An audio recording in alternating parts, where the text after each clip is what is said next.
మన తండ్రైన దేవుని నుండి ప్రభువైన క్రీస్తు నుండి కృపయు కనికరము సమాధానము ఈ వర్తమానం వినుచున్న దేవుని బిడ్డలందరికీ కలుగునుగాక. ప్రియా దేవుని బిడ్డలారా, ఈ దినము అనగా 28వ తేదీ మార్చి మాసం 2024వ సంవత్సరం గురువార దినపు ధ్యానాంశము శాంతికి 5 మెట్లు. ప్రియా దేవుని బిడ్డలారా, అనుదినము అందించబడుతున్న ఆత్మీయ వర్తమానాల ద్వారా మీరెంతగానో ఆశీర్వదింపబడుతున్నారని, ఆత్మీయంగా బలపడుతున్నారని మేము విశ్వసిస్తున్నాం, ప్రార్థిస్తున్నాం. ప్రియులరా, ఈ సమయంలో ప్రార్థించుకుని దేవుని సహాయం చేత వాక్య ధ్యానంలోనికి వెళదాం. తలలు వంచండి, కండ్లు మూసుకోండి, ప్రార్థించుకుందాం. మహాగణుడును గొప్ప దేవ, ప్రేమ నమ్మకం కలిగిన మా కన్న తండ్రి, మీ ఘనమైన శ్రేష్టమైన నామానికి మహిమ చెల్లిస్తున్నామయ్యా. కృపగలిగిన దేవ, ఆధారభూతుడా, నమ్ముకోదగిన సహాయకుడా, మీ అనలేని కృపా కనికర వాత్సల్యతను బట్టి మా జీవితాల్లో ఎన్నో మేళ్లు, ఎన్నో ఆశీర్వాదాలు మాకు అనుగ్రహిస్తున్నారు. జీవము గల దేవ, ఈ శ్రేష్టమైన సమయంలో మీ పాద సన్నిధికి వస్తుంటుండగా జీవార్థమైన మాటలు వినుటకు వినగల చెవిని, గ్రహించగల మనసును దయచేసి, గ్రహించగలిగిన హృదయాలను దయచేసాయా. ఇదిగోనైనా మంచి నేలను పడు విత్తనం వల్ల మొలకెత్తుట కృప దయచేయండి అయ్యా. ఇదిగోనైనా ఫలభరితమైన జీవితాన్ని మాకు దయచేయండి అయ్యా. వాక్యపు వెలుగులో మన జీవితాలను సరిచేసుకోవటానికి కృప దయచేయండి అయ్యా. మారు మనసు రక్షణ లేని హృదయాలను కదిలించండి నా దేవా. ఇదిగోనైనా మీ దాసునిగా నన్ను మరుగుపరిచి కేవలం వాక్యాన్ని మాత్రమే బయలుపరిచి తద్వారా మీరే మహిమా ఘనత పొందమని క్రీస్తు నామములో అడిగి వేడుకొంచున్నాం తండ్రి, ఆమెన్. ప్రియులారా, ఈరోజు శాంతికి 5 మెట్లు అనే అంశాన్ని గురించి మనం నేర్చుకోబోతున్నాం. శాంతికి 5 మెట్లు అనగా సాధారణంగా మన జీవితాల్లో శాంతి సమాధానాలతో జీవించాలని మనం ఆలోచన కలిగి ఉంటూ ఉంటాం. కానీ చాలా జీవితాల్లో శాంతి సమాధానాలు కరువైపోతూ ఉంటాయి. ధనం ఉంటుంది, ఉద్యోగాలు ఉంటాయి, బంధువులు ఉంటారు, కుటుంబీకులు ఉంటారు, స్నేహితులు ఉంటారు, ఆరోగ్యం ఉంటుంది. కానీ ఎక్కడో ఒక లోపం, సమాధానం, మనశ్శాంతి అనేది లేకపోవటం. ఈరోజు జీవగ్రంథం నుంచి ఆ మనశ్శాంతిని ఎలా పొందుకోవాలనే విషయాల గురించి మనం నేర్చుకోబోతున్నాం. మొట్టమొదటిగా కీర్తన గ్రంథం 37వ సంకీర్తన మొదటి 2 వచనాలని మనం చదివినట్లయితే, 37వ సంకీర్తన మొదటి 2 వచనాల్లో, చెడ్డవారిని చూచి నీ వ్యసన పడకము, దుష్కార్యములు చేయవారిని చూచి మత్సర పడకము, వారి గడ్డి వలె త్వరగా ఎండిపోదురు, పచ్చని కూర వలె వాడిపోదురు అన్నారు. ఇక్కడ ఈ మాటల్లో మనం చూస్తే 37వ సంకీర్తనలో మన ప్రశ్నకు చక్కని సమాధానం దొరకబోతుంది. ఈరోజు ఈ విషయాలను గురించి మనం తెలుసుకునేటువంటి ప్రయత్నం చేద్దాం. ఎందుకన్నట్లయితే ఇక్కడ వ్యసనము, కోపము, చింత, అసూయ ఇలాంటివన్నీ కూడా మనిషిలో సమాధానం లేకుండా చేస్తూ ఉంటాయి. సాధారణంగా మనం మన యొక్క జీవితాల్లో సమాధానాన్ని కోల్పోవటానికి మనకుండే పరిస్థితులు, మనలో ఉండే పరిస్థితుల కంటే ఇతరులు, మన చుట్టూ ఉన్నవారు, సమాజంలో ఉన్నవారు, పోటీతత్వము ఇలాంటి విషయాలు మనలో సమాధానం లేకుండా చేస్తాయి. ఇదే మాటను ఇర్మియా గ్రంథకర్త 12వ అధ్యాయం 1వ వచనంలో, యెహోవా నేను నీతో వాదించినప్పుడు నీవు నీతిమంతుడిగా కనబడదువు, అయినను న్యాయము విధించుట గూర్చి నేను నీతో మాట్లాడుదును. దుష్టులు తమ మార్గములను వర్ధిల్లనేరా, మహావిశ్వాసఘాతులు సుఖింపనేలా అన్నారు. ఇక్కడ మనం చూస్తే ఈయన యెహోవాతో వాదించటం మొదలుపెట్టి ఆయన అంటున్నారు కదా, దుష్టులు తమ మార్గములో వర్ధిల్లుట ఎలా? నేను ఎంత కష్టపడుతున్నాను, ఎంత న్యాయంగా ఉన్నాను, అయినా నాలో అభివృద్ధి ఎందుకు లేదు? దుష్టులు ఎందుకు అభివృద్ధి చెందుతున్నారు? మహావిశ్వాసఘాతుకులు సుఖింపనేలా, వారు సంతోషంగా ఉన్నారు, న్యాయంగా వెళ్ళినటువంటి నాలో సంతోషము లేదు అని గనుక నువ్వు అన్నట్లయితే ఈరోజు ఆ విషయాలను గురించి మనం వివరించబోతున్నాం. విశ్వాసుల జీవితంలో దేవుని రక్షకుడిగా అంగీకరించిన వారు, దేవుని కొరకు నీతిగా జీవించే వారి జీవితాల్లో కూడా లోకంలో సామాన్య ప్రజలు ఎదుర్కొంటున్నట్టుగా ఆర్థిక సమస్యలు, కుటుంబ సమస్యలు, అనారోగ్య సమస్యలు, మరణము ఇలాంటివన్నీ సంభవించటం మనకి విచిత్రంగా అనిపిస్తూ ఉంటాయి. నేను దేవుణ్ణి సేవిస్తున్నాను, ఏ ఆశీర్వాదాలైతే ఇవ్వటానికి కారణభూతుడో ఆయననే నేను సేవించేటప్పుడు నా జీవితంలో ఈ సమస్యలు ఎందుకు వస్తాయి అనే విషయంలో సాధారణంగా వ్యక్తులు అసూయకు లోనవుతూ ఉంటారు. అయితే ఈ అసూయకు లోనయ్యేటటువంటి తత్వంలో వెంటనే మనకి జవాబు ఎలా వస్తున్నాయా అంటే, 37వ సంకీర్తన 2వ చరణంలో, వారు గడ్డి వలె త్వరగా ఎండిపోదురు, పచ్చని కూర వలె వాడిపోదురు అన్నారు. వారు పచ్చగానే వర్ధిల్లుతారట, అంతలోనే ఎండిపోతారట. ఎవరు? దుష్టులు, మహాదుర్మార్గులని ఇందాక చెప్పుకున్నాం కదా, అలాంటి వారు వాడిపోతారు. అనగా ఈ మాటను మనం ఎలా చూడాలి అనే విషయాన్ని చూస్తే చాలా మందికి అలా అంటారు కానండి, వాళ్లే బాగున్నారు, వాళ్లే సంతోషంగా ఉన్నారు, వాళ్లే చక్కగా ఉన్నారు.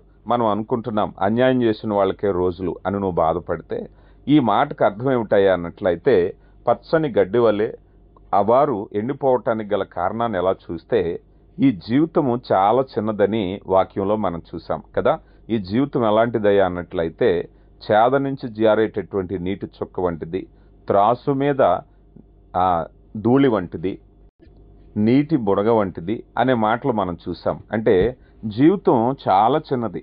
ఈ జీవితంలో ఒకవేళ మనమే అనుకుందాం, మనం జీవించే జీవితంలో యవ్వన దశ కావచ్చు, బాల్య దశ కావచ్చు, వృద్ధాప్యం కావచ్చు, ఏదో ఒక వయసులో సంతోషంగా ఉన్నాం, ఒక వయసులో సంతోషంగా లేము అని సాధారణంగా అనుకుంటూ ఉంటాం. కానీ దేవుని చిత్తంలో అసలు జీవితం అంతా కూడా వృద్ధాప్యం వచ్చి మరణించే వరకు కూడా జీవితం చాలా చిన్నదే. దేనితో పోల్చుకుంటే చిన్నది? రాబోయేటటువంటి నిత్య జీవితంతో పోల్చుకుంటే చిన్నది కదా. వారు గడ్డి పువ్వు వలె లేకపోతే గడ్డి వలె వారు ఎండిపోవటానికి గల కారణం ఏమిటంటే ఈ భూమి మీద ఎంతైనా అనుభవించని వారి చిన్న జీవితంలోనే వారి సంతోషాన్ని చూస్తున్నారేమో. అది ఒకవేళ శారీరక సంతోషమా, వ్యసనమా, మరొకట. కానీ ఈ శరీరాన్ని విడిచి వెళ్ళాక అసలైన శాశ్వత జీవం ఒకటి ఉంది. అదే యేసు ప్రభువారు ధనవంతుడు లాజరు వృత్తాంతాన్ని చెప్పారు. ఈ ధనవంతుడు ఏం చేశాడయ్యా అన్నట్లయితే పచ్చగా ఉన్నాడు. అతను ఎంతవరకు పచ్చగా ఉన్నాడు? ఆ పచ్చగా ఉన్నటువంటి గడ్డి వలె అతడు వెండిపోయాడు. ఎప్పటి వరకు? అతడు భూమి మీద ఉన్నంతకాలం వృద్ధాప్యంలో మహా అనుకుంటే ఆ ఉపమానం ప్రకారంగా చూస్తే అతను 60 సంవత్సరాలు 70 సంవత్సరాలు ఎక్కువ కాలమే బ్రతికినట్టుగా ఉపమానం ద్వారా మనం చూడొచ్చు. అతడు సన్నపునారు వస్త్రాలు వేసుకున్నాడు, ఖరీదైన ఆహారం తిన్నాడు. కానీ అక్కడ ఉండేటువంటి ఆ లాజరు, ఆ దరిద్రుడు ఎంత దారుణంగా ఉన్నాడంటే అతని కురుపులు కుక్కలు నాకినవనేటువంటి విధంగా అంత దీనస్థితిలో ఉన్నాడు. కాలం గడిచింది. అన్యాయం చేశాడో, వడ్డీ వ్యాపారం చేశాడో, ఎలా చేశాడో భూమి మీద సరైన జీవితమే జీవించాడు. పచ్చని గడ్డి వలె పచ్చగానే ఉన్నాడు. కానీ ఆ జీవితాన్ని అంతటినీ బైబిల్ గ్రంథం ఏమని చెప్తుందంటే అది కేవలము అల్పకాలమైనటువంటి జీవితము అన్నారు.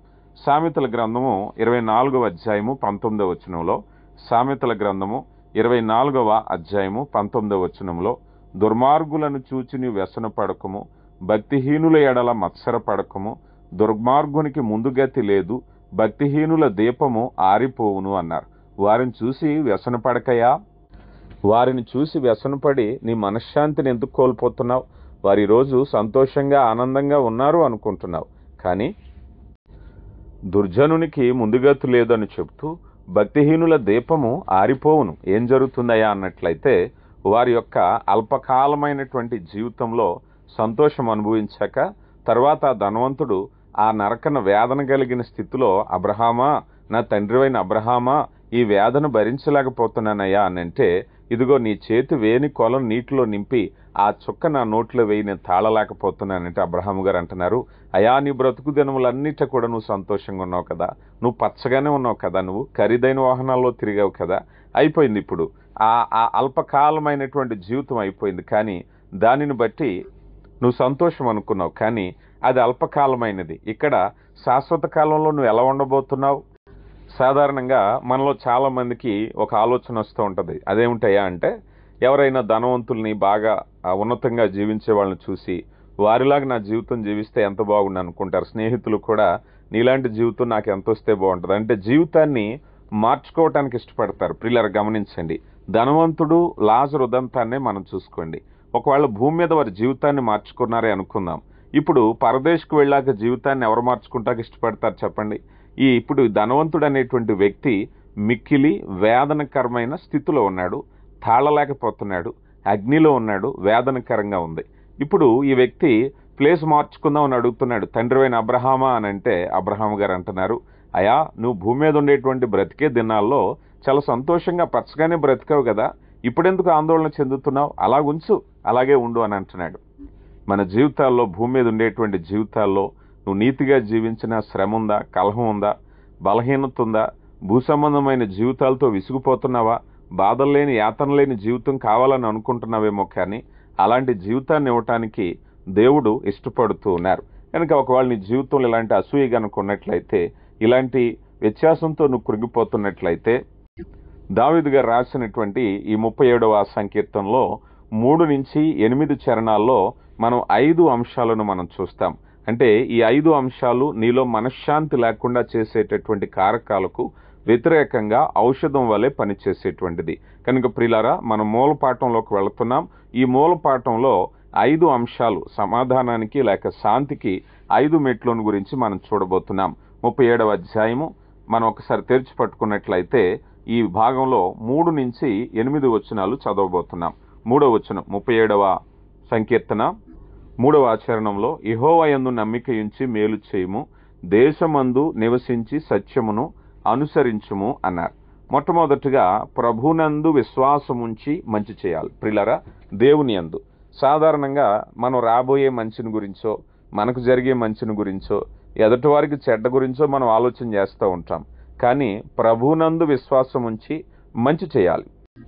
సాధారణంగా మనకు మేలు జరుగుతుందని భక్తి చేసేవాళ్ళు చాలామంది ఉంటారు. ఏదైనా ఎదుటి వ్యక్తికి చేస్తే మనకు పుణ్యం వస్తుంది, మనకి మంచి జరుగుతుంది అనేటువంటి ఉద్దేశంతో మనం చాలా వరకు చేస్తూ ఉంటాం. అలా చేసేటప్పుడు కొన్నిసార్లు ప్రతిఫలం లేకపోతే చాలామంది విసిగిపోయి, ఎంతని చేసామండి, చాలా చేసామండి, ఎన్ని చేసినా నా బ్రతికిలాగే ఉందండి అని విసిగిపోవటం, వ్యసనం పడటం, మంచి పని చేసి కూడా మానసికంగా కృంగిపోయిన వాళ్ళని ఎంతో మందిని మనం చూస్తూ ఉంటాం. అయితే ఇక్కడ ముఖ్యమైన విషయం ఏమిటాయి అన్నట్లయితే, మనం చేసేటటువంటి పని ఎలా ఉండాలని చెప్పబడుతుందంటే, ప్రభునందు విశ్వాసం ఉంచి నువ్వు మంచి పని చేయాలి. సామెతల గ్రంథం 3వ అధ్యాయము 5వ వచనంలో, సామెతల గ్రంథం 3వ అధ్యాయం 5వ వచనంలో, నీ స్వబుద్ధిని ఆధారము చేసుకొనక, నీ స్వబుద్ధిని ఆధారం చేసుకుంటే మనం ఏం తెలుసుకుంటున్నాం? మన స్వబుద్ధిని ఆధారం చేసుకుంటే మనలో చాలా రకాల ఆలోచనలు ఉంటాయి.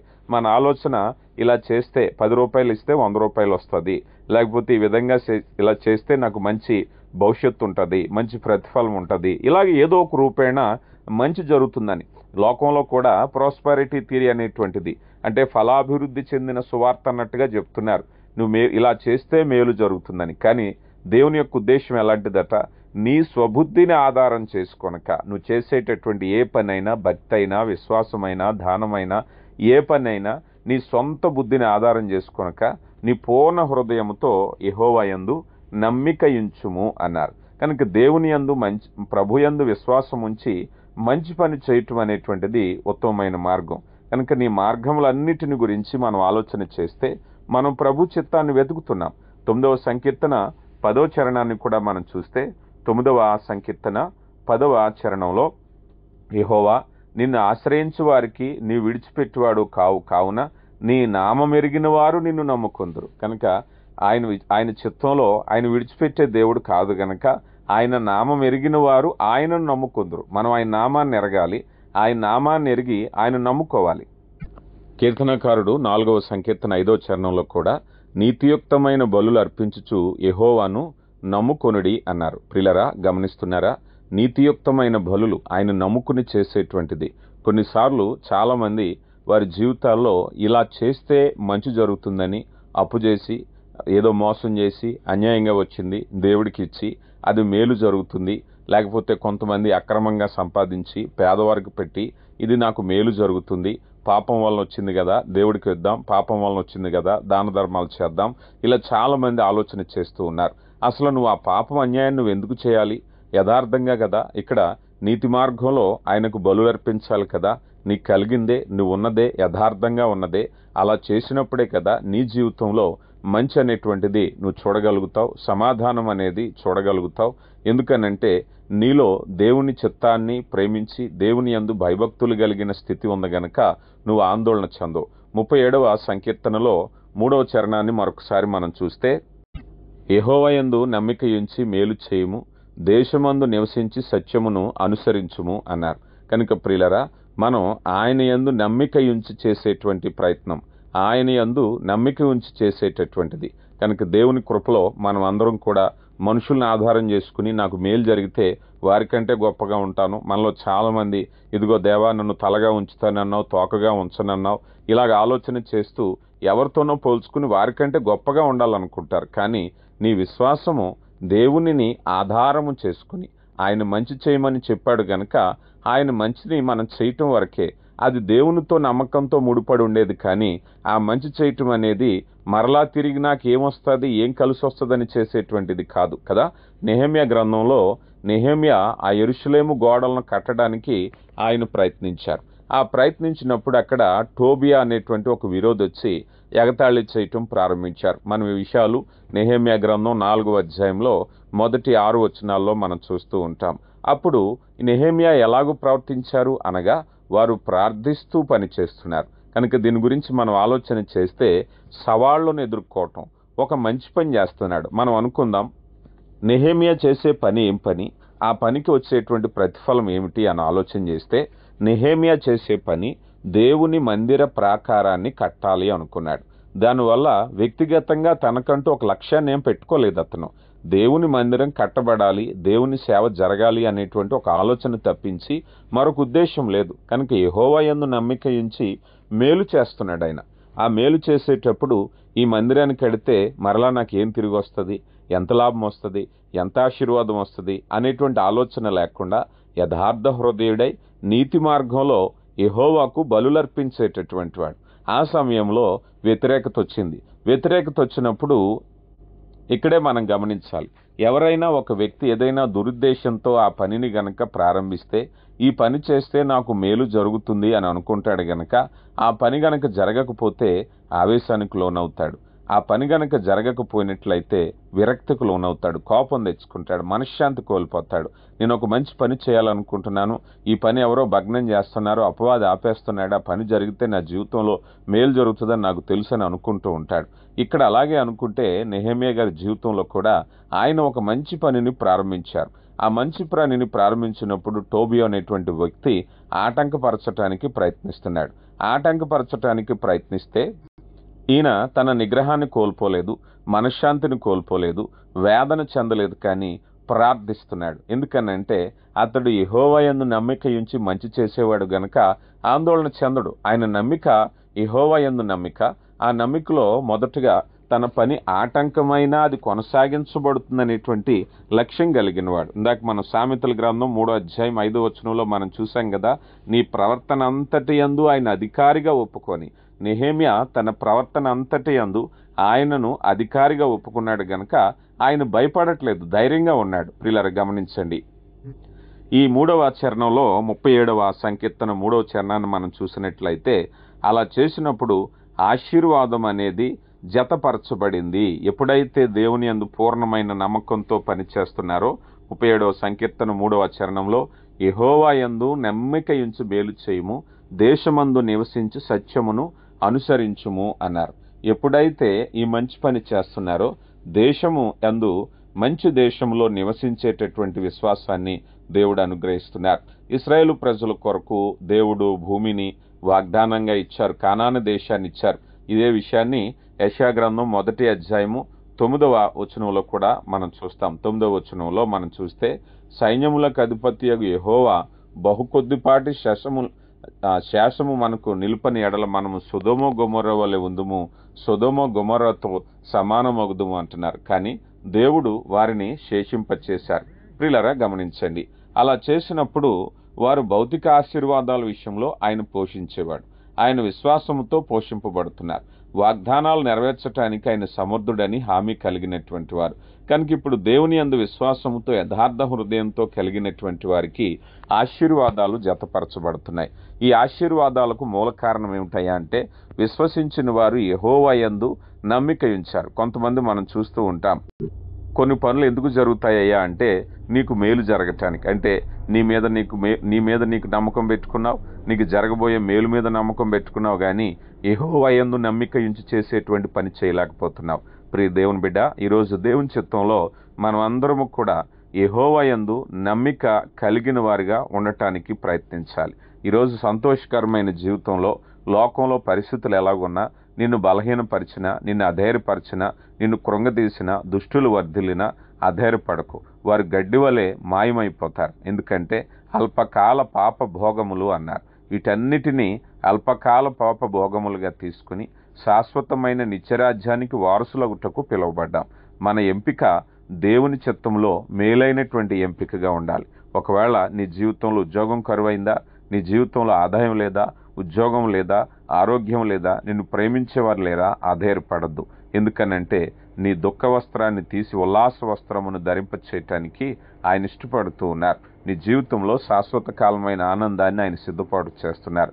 ప్రియ సహోదరి సహోదరుడా, ఒకవేళ తాత్కాలికమైనటువంటి ఈ భూజీవితంలో ఒకవేళ ఏ కష్టం వచ్చినా నువ్వు అధైర్యపడొద్దు. ఇది పరీక్షా కాలంగా జయించటానికి సిద్ధపడు. దేవుడు సమస్తాన్ని చక్కపరచునుగాక. ఆమెన్. ప్రార్థించుకుందాం. కృపగలిగిన దేవ, ప్రేమ నమ్మకం కలిగిన మా కన్న తండ్రి, మీ ఘననామానికి మహిమ చెల్లిస్తున్నామయ్యా. శ్రేష్టమైన నీవులతో మమ్మల్ని నింపి నడిపిస్తున్నటువంటి దేవ, విన్న వాక్యాన్ని విడిచిపెట్టకుండా గైకొని జీవించటానికి కృపదయచేయండి అయ్యా. లేఖలంలో ఉండే మాధుర్యాన్ని పొందుకోవటానికి కృపదయచేయండి. మీ ఉన్నతమైన ఆశీర్వాదాలతో నింపండి. మీ యొక్క ఉన్నతమైన కృప చొప్పున మమ్మల్ని నడిపించండి. వాక్యం విన్న బిడ్డల్ని దీవించండి అయ్యా. విన్నటువంటి నాయన వర్తమానాన్ని మరలా స్వార్థలో భాగంగా అనేకులతో పంచుతుంటుండగా స్వార్థ ద్వారా వచ్చే ఆశీర్వాదం చేత నింపి మీరే మహిమా ఘనత పొందమని క్రీస్తు నామములో అడిగి వేడుకొంచున్నాం తండ్రి. ఆమెన్.